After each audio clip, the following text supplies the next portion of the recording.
Bienvenidos, esto es Razón de Estado. Hoy tengo el gusto de presentarles al licenciado Philip Chicolales, politólogo y director del área política de Fundación Libertad y Desarrollo. También nos acompaña el licenciado Edgar Ortiz, abogado, director del área jurídica, también de Fundación Libertad y Desarrollo. Señores, bienvenidos a Razón de Estado. Seguimos viviendo este drama de cómo el sistema de justicia ha ido demostrando a través del tiempo en Guatemala cómo ha sido capturado, secuestrado por pedazos cada vez más grandes. Y eso ha convertido a Guatemala en un país donde vivimos el reino de la impunidad. Todo este proceso de renovación de autoridades, de tripulantes, para las Cortes de Justicia se venía preparando por parte de los grupos criminales y de los grupos políticos que son sus socios para que ganara Sandra Torres la presidencia y que quedaran unas Cortes con magistrados, tanto la Suprema de Justicia como la de Apelaciones, con gente afín a ese proyecto, afín a los niveles de impunidad que necesitaba la UNA y todos sus compinches en los diferentes, digamos, estamentos del crimen organizado en Guatemala. Y al implosionar ese proyecto, que fue el de Sandra Torres en la presidencia, intentaron hacer un plan B que básicamente fue promovido por eso que llaman el pacto de corruptos y algunos personajes impresentables que son quienes dominan el Congreso.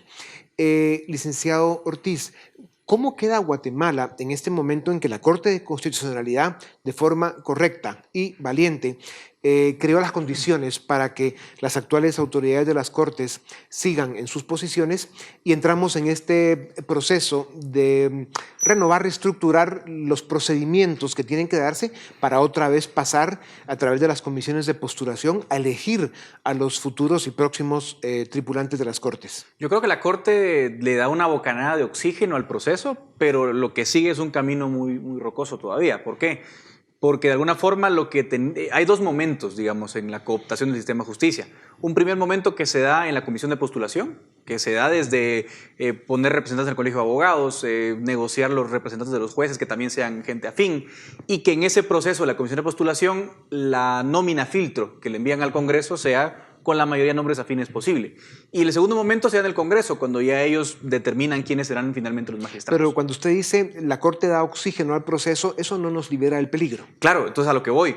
¿Qué pasa? Que de alguna forma en el primer momento, que era la comisión de postulación, se estaban obviando temas muy fundamentales. El principal de ellos era la evaluación de desempeño de los magistrados. Entonces, obviamente no se quería tener un proceso de evaluación de desempeño porque era claro que muchos magistrados que se quieren colocar nuevamente en la magistratura del 2019-2024, pues no van a pasar ese proceso de evaluación.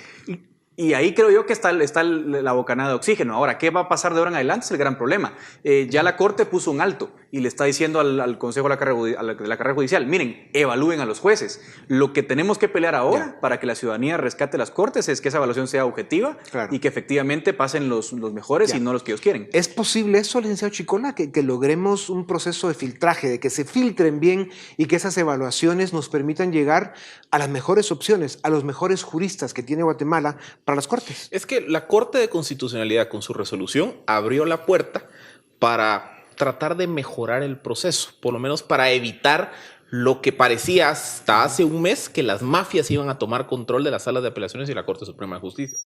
Yo creo que sí hay una oportunidad de resolver algunos problemas, pero yo soy más radical en mi planteamiento. El modelo está caduco. El sistema de comisiones de postulación y que el Congreso elija magistrados de apelaciones, pero ni en Uganda ni en Somalia pasa eso. Es que es un contrasentido que un órgano político esté poniendo a los jueces que revisan todos los procesos judiciales en segunda instancia.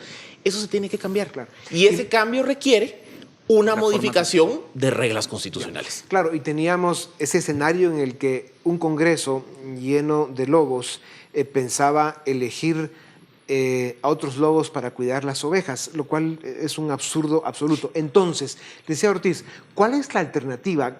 ¿Dónde se puede abrir un espacio de oportunidad para que Guatemala y los guatemaltecos rescatemos nuestro sistema de justicia? Yo creo que hay dos vías bien claras. La vía normal, que es en la que estamos ahora mismo, que es, bueno, miremos si sale un proceso de evaluación más o menos decente y miremos si podemos filtrar más o menos para que no salgan tan, como dice la expresión coloquial, tan peor la lista de magistrados final. Ese sería el camino, digamos, principal. Ahora, el segundo camino, que yo creo que es una ventana de oportunidad para el presidente electo, Alejandro Yamatei, es en la línea de lo que mencionaba Philip. El modelo ya demostró que está colapsado. En 2009 hubo quejas. En 2014 supimos que la Corte fue nombrada directamente por personajes y negociaciones espurias. La única opción que a mí se me hace viable es que el presidente Yamatei el 14 de enero asuma el compromiso, vea el escenario, sepa leer los tiempos y diga, señores, yo propongo una reforma a la Constitución, una reforma al sistema de justicia, con una provisión temporal para que las Cortes puedan operar un año o el tiempo que sea necesario para implementar una reforma a la Constitución y acabemos de una vez por todas con ese modelo caduco, colapsado e inoperante de las comisiones de postulación. Pasemos a un sistema de evaluación profesional como en los países civilizados y démosle una salida feliz a este drama que vivimos. Todos queremos cortes transparentes, eso creo que está claro, y él podría con esa decisión además ganar un capital político que probablemente hoy no tiene. Y ojo, yo sé que cuando se habla de reforma constitucional a muchos se les paran los pelos, pero aquí creo que hay que reconocer los límites y alcances de lo que se está proponiendo. Primero, la reforma que está hablando el licenciado Ortiz serán de unos 4 o 5 artículos máximo.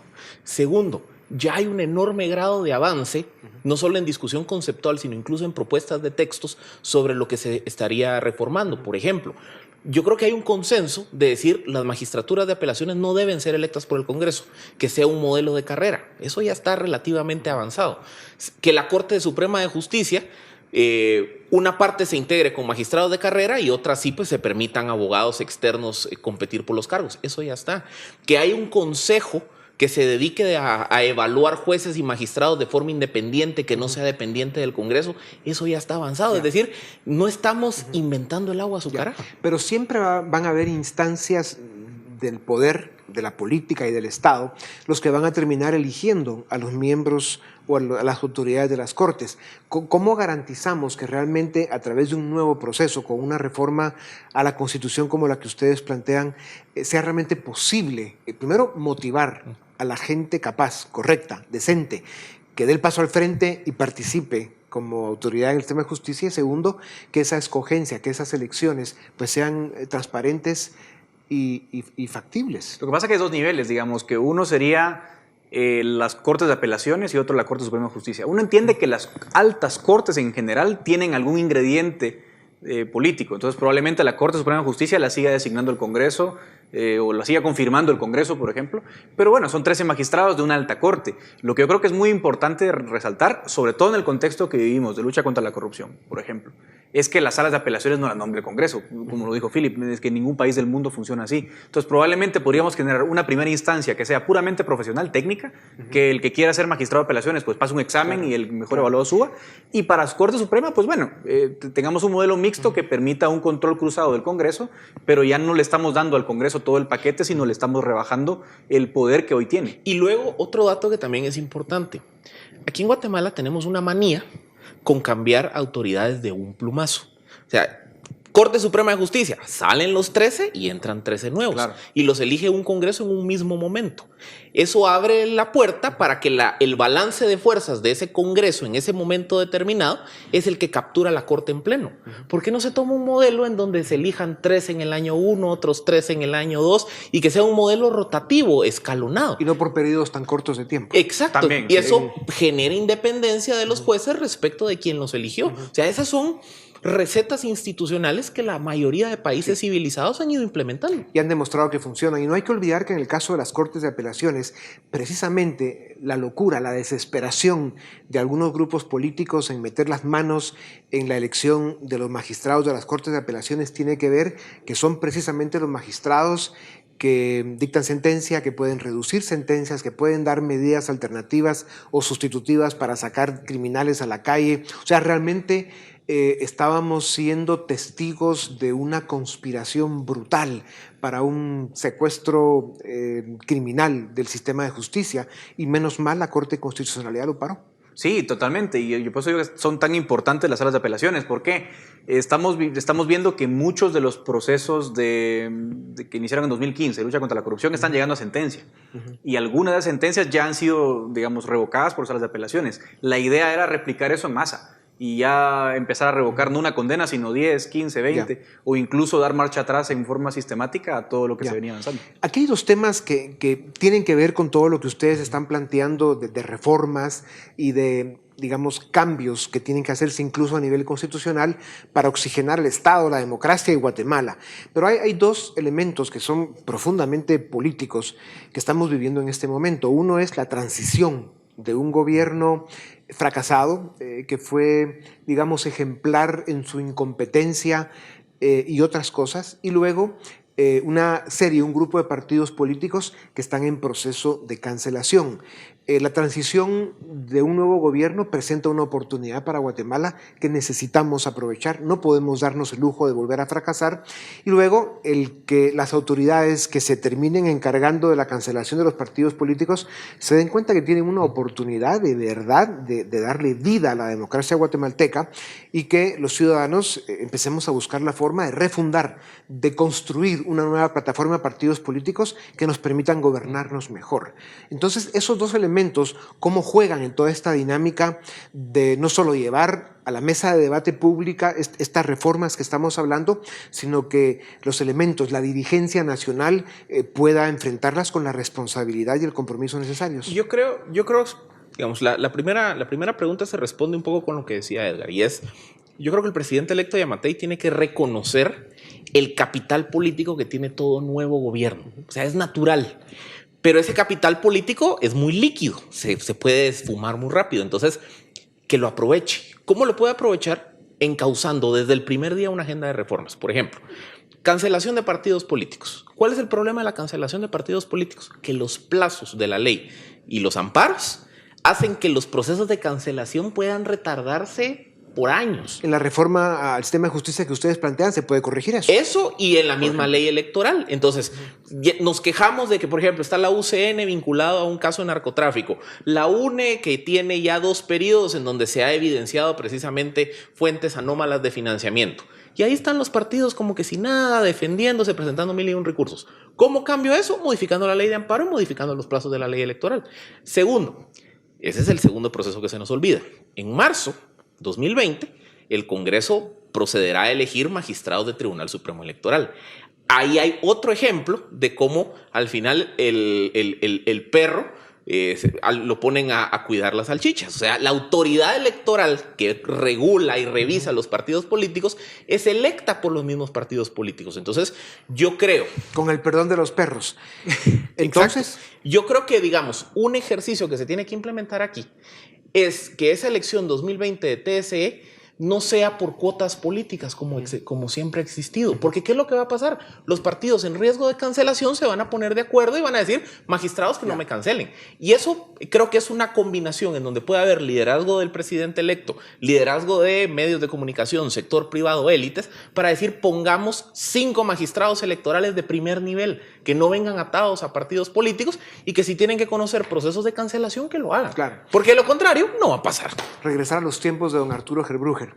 El licenciado Ortiz, ¿cómo hace la ciudadanía para darle seguimiento, para enfrentar procesos de transformación en una sociedad con élites tan disfuncionales, débiles, poco comprometidas y en muchos casos ignorantes, con una plataforma de partidos políticos básicamente capturadas por el crimen organizado, narcotráfico y corrupción, y con una sociedad que al final pues, se ha vuelto apática, incrédula y desconfiada de sus políticos y sus dirigentes? ¿Cómo se revive una democracia en estas condiciones? Yo creo que es muy difícil y tiene que ser la clase política la que dé la talla, porque el problema que tienen los ciudadanos es que 2015, 16, 17, protestando, manifestándose, demostrando su descontento con los políticos y pocas cosas han pasado. Segundo, hay muy pocas instancias donde el ciudadano siente que tiene algún nivel de participación. Ni siquiera en instancias de gobiernos municipales.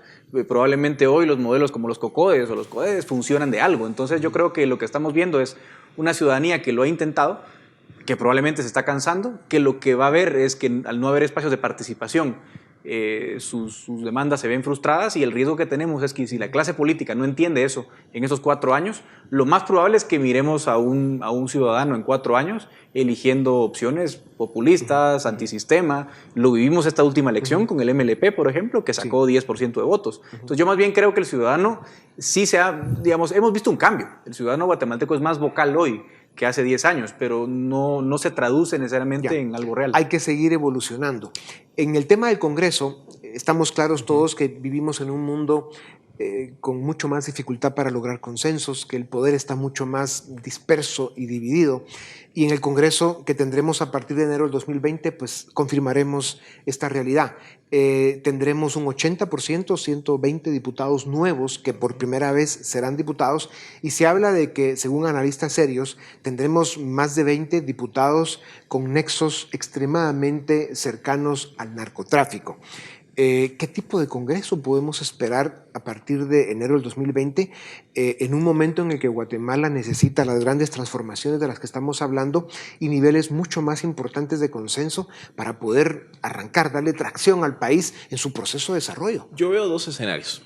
El escenario uno es un Congreso muy fragmentado, con por lo menos un par de decenas de diputados cuestionados.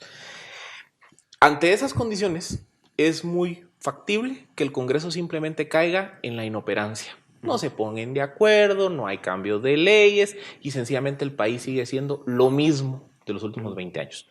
Ese modelo, en el mediano plazo, es disfuncional, no nos va a llevar a ningún lado. Al contrario, solo es una espiral decadente.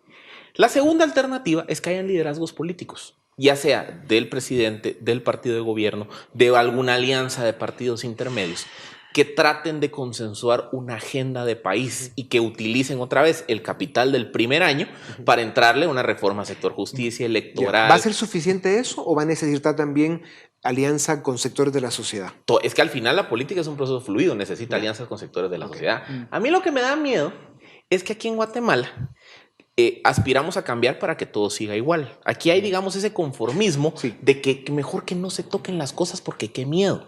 Entonces, ahí es donde, regresando al punto de las élites, yo creo que a nivel de élites hay que reconocer que el periodo 2015-2019 fue una bocanada de modernidad para Guatemala. Que la inamovilidad de seguir con el mismo sistema solo nos está llevando a ser un estado fallido, un estado narco. Eso hay que cambiarlo. Es como hablar del discurso hipócrita que muchas veces se maneja en las élites, donde todos se autodeclaran o se autodefinen demócratas honestos y que quieren cambiar y evolucionar, pero a la hora de los hechos, digamos que se demuestra lo contrario. ¿Qué hacemos entonces, licenciado Ortiz, para que, sobre todo desde el gremio de abogados, por ejemplo, veamos más compromiso, más responsabilidad en empujar la agenda del país, primero hacia los cambios, en la parte sobre todo legal, el sistema de justicia, etcétera, y luego una ciudadanía más presente y más activa? Pues yo siento que todos tenemos que hacer un mea culpa. Bueno, yo soy más joven, pero digamos en el propio gremio de abogados, ¿no? Hay abogados notables que yo respeto y admiro mucho, que probablemente podrían ser un poco más activos en la propuesta, podrían ser un poco más activos en la participación del Colegio de Abogados, por ejemplo, para las Cortes. Hemos visto más participación que otras veces, pero no es suficiente. Y de igual forma otras élites, élite económica, élite académica, élite política. O sea, todos tenemos que empezar a reconocer que si no se da un paso al frente y se empiezan a tomar participación en instancias de decisión, difícilmente las cosas cambien, porque quienes están ahí hoy no son justamente la gente que va a hacer los cambios, ¿no? En 20 segundos, la generación de ustedes representa, digamos, la mayoría presente y que puede ser verdaderamente el eje del cambio en este momento en la vida de Guatemala. ¿Qué deben hacer ustedes, Chicola? Dos recomendaciones muy puntuales. Primero, en el gremio de abogados tenemos un gremio excesivamente formalista, que está dispuesto a que en el fondo el país esté capturado por las mafias siempre y cuando nos casemos con las formas y los procedimientos. Esa mentalidad tiene que revolucionar. Que fue el discurso que se manejó para el tema de las Cortes. Y segundo, aquí tenemos que abandonar el discurso macartista de 1950. Aquí esa división izquierdas, derechas, comunistas, no comunistas, eso el mundo lo superó hace 30 años. Aquí lo que tenemos que hablar es de cómo construimos un Estado más fuerte, con instituciones independientes que no estén capturadas por los poderes oscuros de este país. Eso trasciende cualquier discusión de izquierdas y derechas. Y mientras no nos quitemos el chip de la Guerra Fría, no vamos a llegar a ningún lado. Sí. Debemos dejar de vivir en el siglo pasado. Señores, muchas gracias. Sigan presentes. Analistas como ustedes son necesarios en Guatemala. A ustedes también gracias. Esto es Razón de Estado.